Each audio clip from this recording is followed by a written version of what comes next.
Do you ever remember when you were a child and your mother would say, "Wait till your father gets home"? Well, I couldn't help but to think about that phrase when I was making today's devotion, because you remember Moses is feeling very inadequate for the situation. He says, if the people of Israel won't listen to me, these that are down here in bondage in Egypt, then why would the Pharaoh ever listen to me? And God has tried to reassure him that he'll be with him and that Pharaoh will recognize him. But in chapter 7, God just outdoes himself. I'm sure some of the preachers have preached messages like when God gets there. But in any case, God says to Moses, I'll make you like a god to Pharaoh. You and Aaron will be like a prophet to him. And you shall speak all that I commanded, and I will harden his heart. He's warning him again that even though he's going to do these things, that Pharaoh is going to have a hardened heart. But he explains this time. He says, because then I'll be able to multiply my miracles and my signs in front of Pharaoh and all of Egypt. And he says, when the Pharaoh will not listen, I will lay my hand on Egypt. Wow. Wait till your father gets home. Wait till the Lord arrives. I wonder if that's what's going on as we look at the situation, as we continue to think about Ukraine and the fact that the Russians have not been able to push in to take the capital city and has been stymied in what they're doing.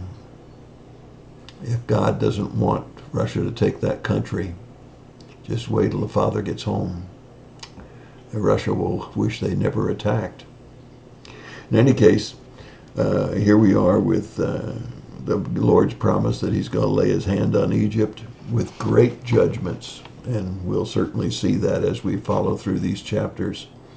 In verse 5, it says, the Egyptians will know that I am the Lord. Remember I said that was the lesson that Moses needed to learn in chapter 6? Well, God's going to teach the Egyptians the hard way, that he is Lord. And then he's going to bring his people out. In verses 6 and 7, Moses and Aaron did exactly what the Lord said. Moses was 80 years old, but he was obedient. And in spite of the fact that things had only gotten worse in Egypt for the people of Israel, Moses was obedient to God, even though the circumstances didn't look good. In verse 8, God spoke to Moses and Abraham again, and Aaron again, and this time he demonstrated his power, again reminding them about the staff being thrown down and turning into a snake. And we see that Moses and Aaron did that, and then the magicians of the Pharaoh came out and duplicated what Moses and Aaron had done. But wait a minute, read closely, and it says, but Aaron's staff swallowed up all of the other snakes. I love it. And one-upsmanship, if you will. He made sure that they would know that the magic of God, the power of God, was far greater than the magic of all of Egypt.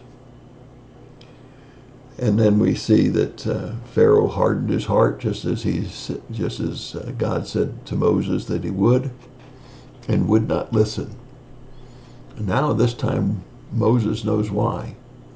Because as he already told Moses and Aaron, so that my signs and my miracles might be magnified, multiplied in the land of Egypt.